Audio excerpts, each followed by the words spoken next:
Welcome to the Adventurous Ageing Podcast, and I'm your host, Rachel Woolston. This is where we challenge the idea that getting older means slowing down or settling for less. If you want a body and life that keeps up with you, hit subscribe and don't miss an episode. Today I'm joined by Pughe Parry. Michelle's background was in marketing and communications for luxury brands before she went on to set up the Women's Chapter, a B Corp certified membership community for impact-driven female entrepreneurs and professionals. But the trajectory of her life hasn't gone to plan. Her marriage ended over breakfast one day, leaving her with twins, now 14, and COVID followed soon after. We talk reinvention, resilience, and why there isn't just one pathway for any of us. You can have different transitions in your life and wear different hats. She also shares why boundaries are work in progress. A bit like muscle memory, you have to keep reinforcing them. So thanks for joining us on the Adventurous Ageing Podcast, Michelle. So, you've lived all over the world. You've worn many hats in your life, investigative news, business development, entrepreneur, and now founder of the Women's Chapter and a mother. So was there anything in your childhood that would have suggested the woman you would become? I think it's taken me some time to realise, but yes, absolutely. I was always a very tenacious child, and I've also never really been able to settle on one particular thing.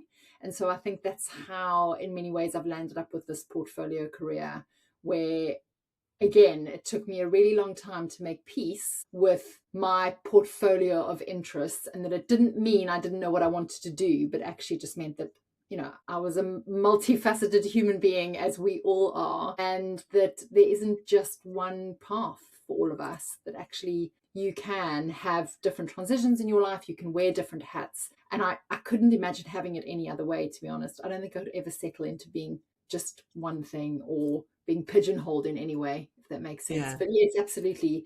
I had very entrepreneurial parents, and I think that is very much where the solutionist in me comes from. I'm not someone to sit around and complain about things. I want to fix them. I want to find. So what did they do? What were your parents? What did they do? They ran an air conditioning and refrigeration business. Oh, wow. Okay. My parents, neither of them were at school beyond 16, so they were very much self-made. And my dad, I think, was very technical. What I now realize was that I think he was very neurodiverse. He had multiple things going on, which meant that he was very much always a kind of square peg, round hole. But he found his way through setting up his business, and my mum was very much his right-hand woman in building that. So I grew up, going to the big workshop on the weekends and always seeing my parents grafting and working. So I think that's very much informed my work ethic, which is not always helpful, I have to say. I have had to do some work around, what you don't need to necessarily work as hard as you think you do to be successful. And you need to define success on your own terms rather than what it might have meant from what you saw as a child. I think I've had to have some conversations with myself about what that means in terms of, your work-life balance, how present you are for your family, because my dad worked very hard, but he wasn't around very much. And that's definitely, as I have become a parent and moved through my life with my kids, realized that I needed to find my own place in terms of what work and life balance. I don't know if there's ever such a thing, but finding something that worked for me and our family and where I could still feel like I was growing and achieving and moving forward. I think that's a really interesting point, actually, because I think this generation does find that a very difficult thing, whether it's just because we're of the generation whose parents did work very hard, either the mother or father, typically still it was the father who was out the whole time. For my generation growing up in Britain, it sounds like you grew up in South Africa. Yes, I did. Thatcherism era as well, I think, makes you very, work very hard. So how did you come to that conclusion that you needed to sort out your work-life balance, and how did you do that? Because I think that's still an ongoing thing for lots of women. Yeah, absolutely. It's an ongoing challenge. I think the realization came from definitely had. So I have twins. They're now 14. And I started Women's Chapter. I used to sit really late at night in between feeding them, reaching out to people on LinkedIn who inspired me and who were kind of, I guess, beacons of light and hope for me, and reaching out to them and asking if they kind of wanted to join my club, because I had already done a lot in the private client space and had built up a really interesting community of women who inspired me, but were also making incredible connections. And so I sort of knew that it would become something of its own. But I remember working really late at night, crazy hours, often getting a second wind at 2 o'clock in the morning, and then, not being able to sleep and still having to manage. And I found myself in a situation where I now know I had adrenal fatigue. So I was completely, and I used to do a lot of strength training at the time. I used to work with a personal trainer, but I really wasn't doing anything that my body needed at that time. Burning the candle at both ends, sort of as a mother, trying to be there for my kids, as well as trying to build a business and pursue this passion and dream that I had to create something that was bigger than me. And so I think I realized then, and that was through a sort of, probably a few years of those symptoms, and realizing that I couldn't carry on that way. It wasn't sustainable. I didn't know at the time that was what was going on with me. And I think many people feel that again when they move into perimenopause and they start to experience those sort of similar, where your body is making you very aware of your limitations, or that you're just not doing what's right for you anymore. And so I think it was at that time that I realized how I was living and working wasn't sustainable. And it took me a long time to, I wouldn't say reverse that, but to find something that felt like I was still moving forward, but I was also being more present for the people that needed me. And I do have a lot of regret around that, actually. If I think back on when my girls were really young, I remember how tired I was. And I remember, I feel guilty that I wasn't as present as I might have been. But if I have done things differently, I don't know, like hindsight's perfect sight, isn't it? Yeah. And it's hard. I think it's hard, as you said, when you're setting something up and you're a driven woman, how to balance that. And now going forward, knowing what you know now, having that reflection, how do you still maintain those boundaries? Because I think it's one of those things that constantly move, don't they? And you have to be constantly very aware of this other need to not be pushing it all the time, but it's a constant struggle, I think. Yeah, I don't think that that there is a perfect solution. I think, what's the saying? You can have it all, but maybe not all at the same time. I do still have to check myself. Boundaries are my biggest challenge, not only in terms of energy, but I think in terms of my time, my emotions. We have someone in our community who's a people-pleasing specialist. She's a trauma-informed coach, and she always talks about, she said something to me that really has stuck, but when you feel like you've been taken advantage of, or when you've completely run out of steam, it usually means that a boundary's been crossed. And it's your responsibility to revisit those and put them back in place. So I think boundaries are a work in progress. It's a bit like muscle memory. You have to keep reinforcing them and putting them back in place, because there is no such kind of perfect infrastructure, I think, for protecting our time and our energy. It's just something we need to get better at being aware of, and prioritizing ourselves and the needs of our families, because I think there will always be someone who will draw on your time if you allow them to, and you have to decide whether or not that's a good fit for you. Relationships have to be mutually beneficial. And what made you decide to set up the women's chapter? If you can tell us a little bit about where that came from, what it is, and kind of, who does it serve? What's it there for?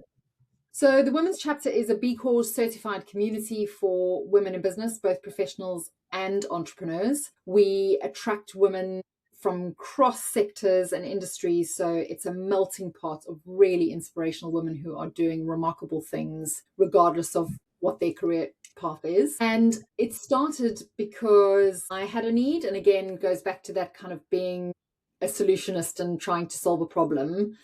I had been the marketing director of a boutique hotel group, and I'd run a lot of private client events where we used to do collaborations with really amazing luxury brands.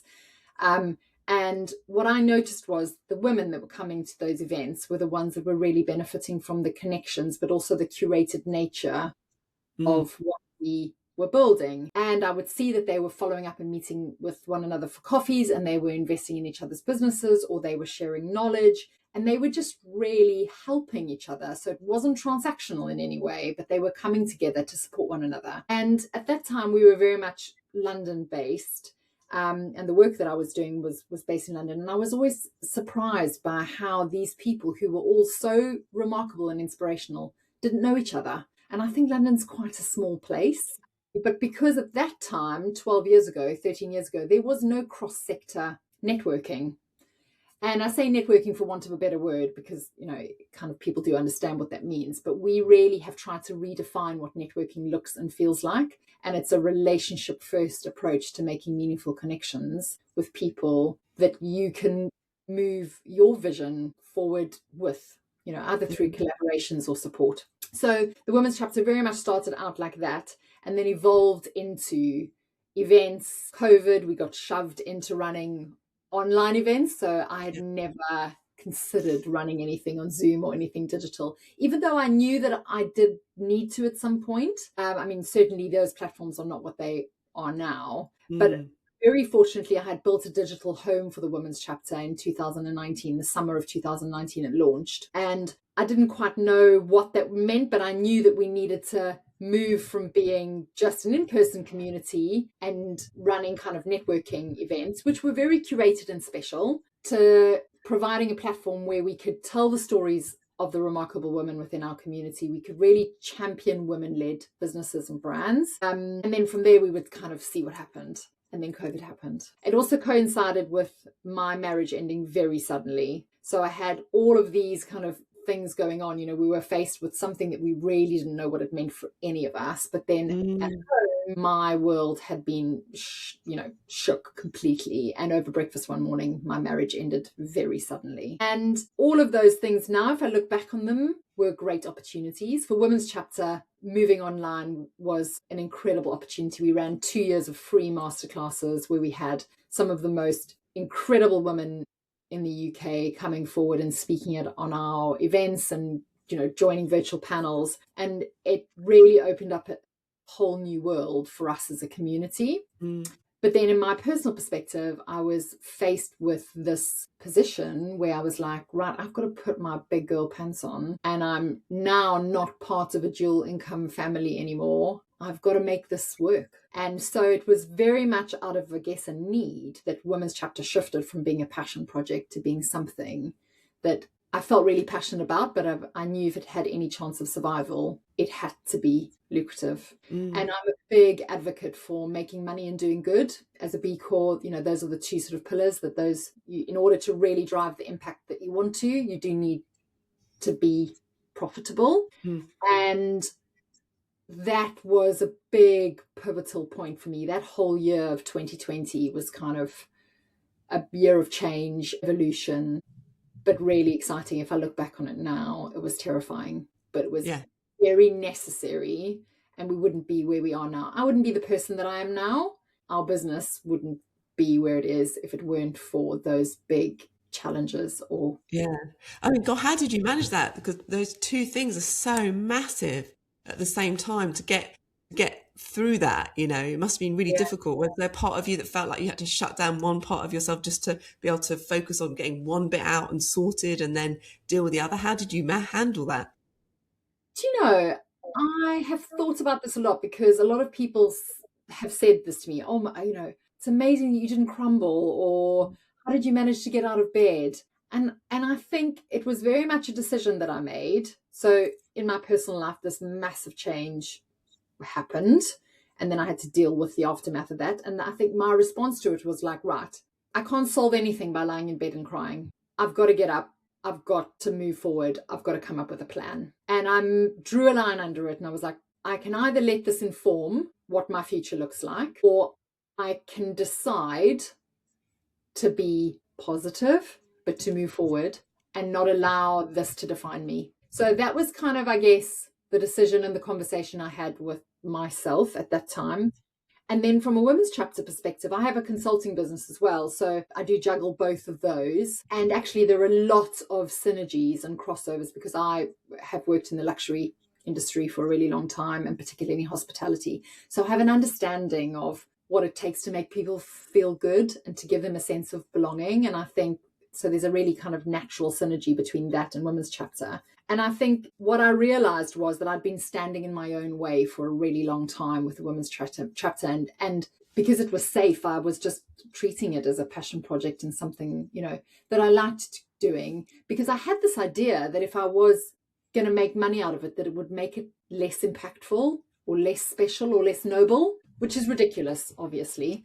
And then I was faced with this decision. I was like, well, out of necessity now, if I want to carry on doing this and making a difference for other people, it has to be profitable. And I started to then, with the little money that I had, think about how I could really invest in it and grow and have a much bigger vision for what it could become. And very fortunately, with everything that was happening with the pandemic, I think when the pressure is taken off you in terms of having to commute and travel and show up in person, I could do a lot of crying in my bedroom when I needed to, and I didn't have to face people at the school gate or at the bus stop. But it also meant that Women's Chapter, I could just be in front of my computer and connect with other people. And I think one of the really exciting things that came out of the pandemic, and how this was really interesting, I think, for my business, but for many others, was that people became a lot more accessible. Definitely. I found that too, yes.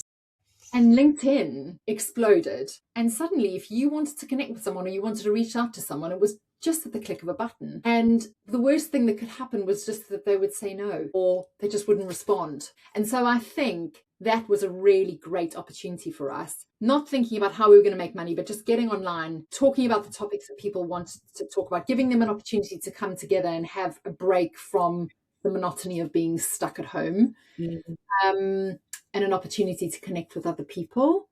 All of those things landed up being really advantageous for the growth and evolution of the Women's Chapter, and then what we've become today, which is now a thriving community of both members and non-members. And it's also really informed now the kind of in-person events that we do. So connection is a really big part, as I said, relationship first connections, where we're not thrusting business cards at each other and thinking about what we can get from one another, but really coming with an open heart and an open mind to connect and belong, because we're hardwired for that as human beings. And I think, talking about aging, and particularly in an adventurous way, for me, connection is the greatest longevity tool. Yeah, funny, I was just literally going to just say that, because some of the other women I've talked to as well, that has come up quite often about, that connection. And the other thing I was going to say about, in terms of adventurous aging, listening to you speak again, that comes up with some of the other women, is about always being curious, and that being part of longevity and part of adventurous aging.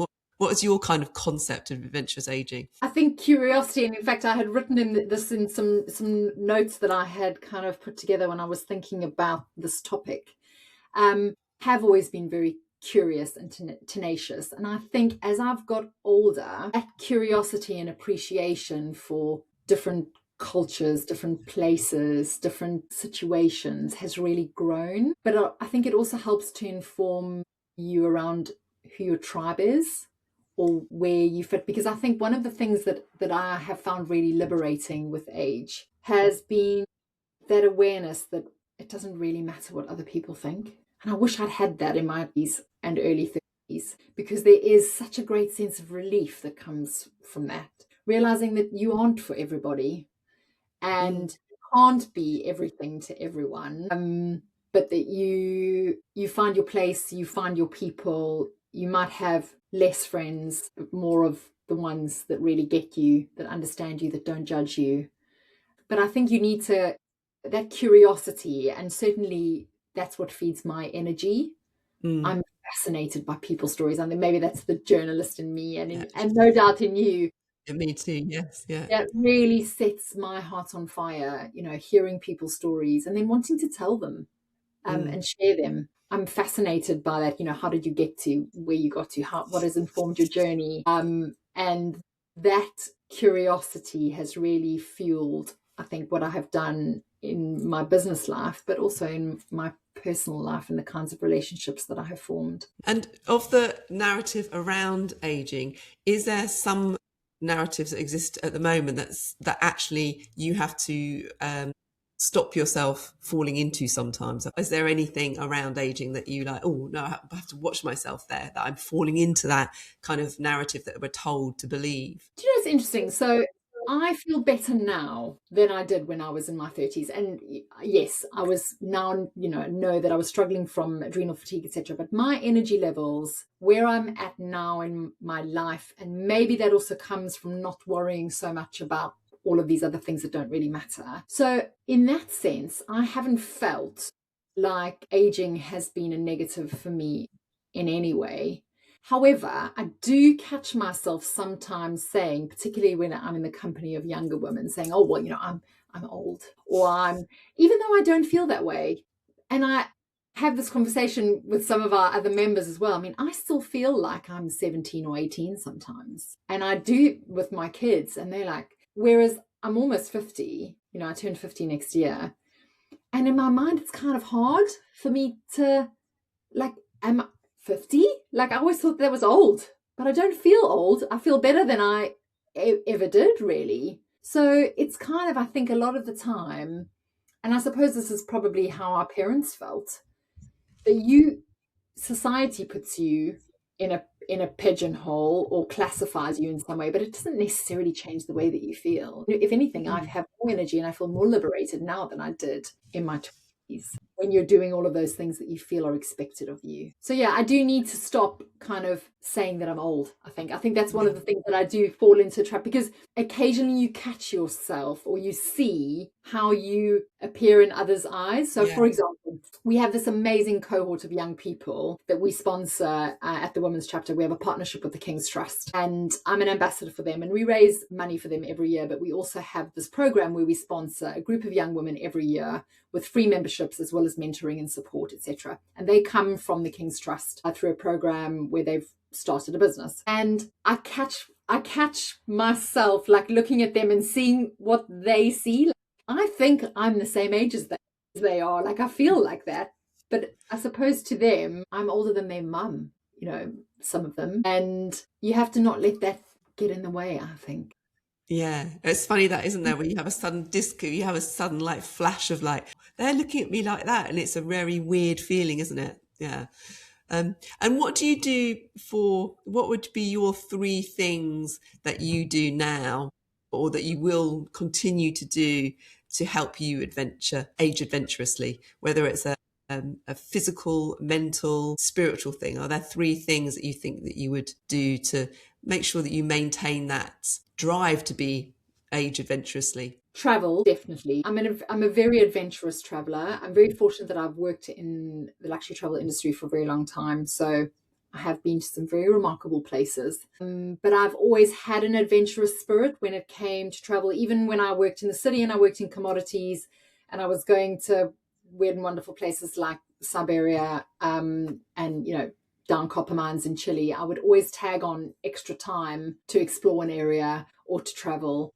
And I still do that. I'm getting married this year, actually, and I'm going on honeymoon. We're going hiking for 2 weeks in Peru. So amazing. Those are the kinds of, and I think one of my, I suppose, goals is to make sure that I'm fit enough and strong enough to really enjoy those experiences, because I don't want that to ever end, and I think that's a realization that I've had as I have aged, that we really do need to invest in ourselves, in our health. My biggest fear is losing my health, because if you don't have that, you don't have anything. You can't show up for your friends and family. You can't drive impact in your business, and you can't live your life in the way that you want to if your mobility is limited or you're in pain. So I think definitely travel. I discovered a few years ago Reformer Pilates.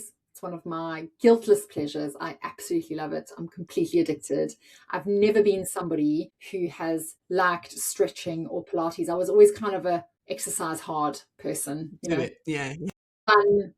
And even strength training. I think I grew up at a time where girls didn't necessarily have a place in the weights section in the gym. Very fortunately, that's changed. And so I do feel quite comfortable in that part of the gym now. And again, I've noticed how important it is just for my kind of functional day-to-day strength. But Reformer is one of my absolute guiltless pleasures, and I would go every day if I could afford to. And that, again, has really improved my mobility and my strength, my flexibility. And I view it as a way that I can keep doing all of the things that I really love doing. And I think from a mental perspective, boundaries, that is that ongoing challenge. But you do need to be mindful of those for both of your mental and emotional health. And then one of the simple things, and I'm sure you hear this from the people that you interview, is just getting outdoors into nature. Such a basic experience, but so important. I live in the countryside, very fortunately, so I do, and I have a dog, very active dog. So I'm out at least once a day. And in fact, he's locked away because he'd be pouring me now, saying, come on, come on, come on. But I think it's amazing how when you realize it and you give it space, how it transforms your energy and your outlook and what's going on in your mind if you just take half an hour to be in nature, walk outside. Yeah. And just before we bring it to an end, 50 this year or next year? Next year. So how do you feel about approaching 50? Is there anything about this birthday in particular that feels different for you than any other? I am very proud that I feel as good as I do, and I intend to feel even better. I wear a Whoop, and it gives me my age, my Whoop age. And so I think my Whoop age is currently 44, and my goal is by the time I hit 50 for it to be sub 40. So I'm working at it, and that's not a vanity thing or because I'm afraid of aging. It's kind of a challenge to keep this momentum going, because I think there are so many things that impact how we feel when we age. It was definitely one of those. And I think I did have an 18-month period where I was all over the place in terms of my hormones and finding the right age. And I think there are some periods of trial and error when you're aging, or when you start to feel like you're not yourself anymore. And I definitely had that period of 18 months where I didn't feel like my body was my own.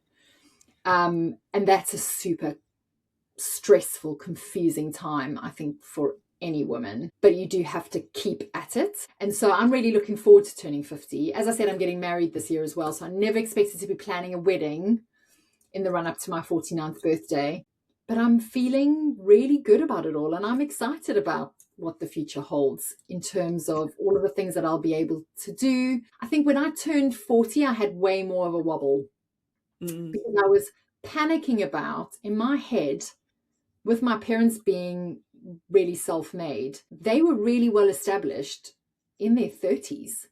But that's because they'd started out, when they were basically teenagers. And so I had this idea turning 40 that I hadn't achieved all of the things that I was supposed to, because I had this idea in my mind, that I would have done certain things and I would have a certain kind of house and I would have been at a certain point in my life. And I reached 40 and I hadn't done any of those things.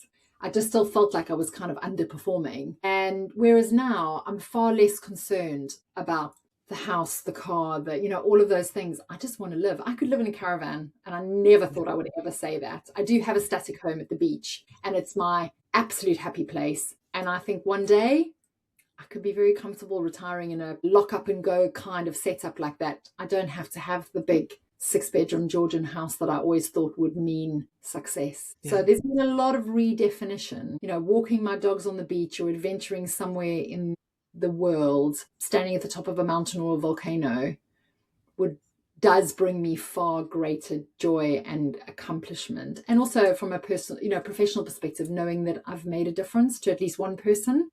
Yeah.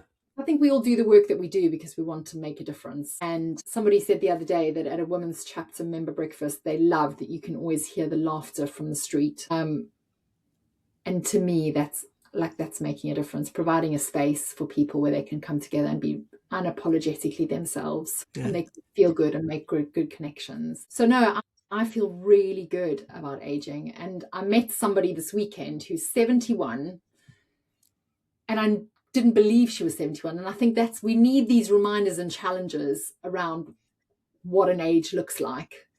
And she was talking about how, in fact, it was the bridal shop where I took my daughters and future stepdaughter to go and try on bridesmaids dresses. And she was saying, well, I'm 71 and I'm in the process of selling my business. And I was like, you're not 71. And she was saying that she's only recently stopped skiing because the reason she used to ski was she had a friend that owned a ski lodge. And that even on their last ski trip, she was the one that wanted to go to après. And everybody was kind of going, Mum, we need to get down the mountain now. There's still a long way to go. And I was kind of like, wow, I want to be like that when I'm 71, or 72. Like, I think you can be. I think now, knowing what we know about longevity and, biohacking, and just being curious about ourselves and our bodies and what makes us feel good, that's a really exciting place to be. It is, yeah. Well, thank you so much for joining us on the Adventurous Ageing Podcast. That was brilliant. Thank you so much.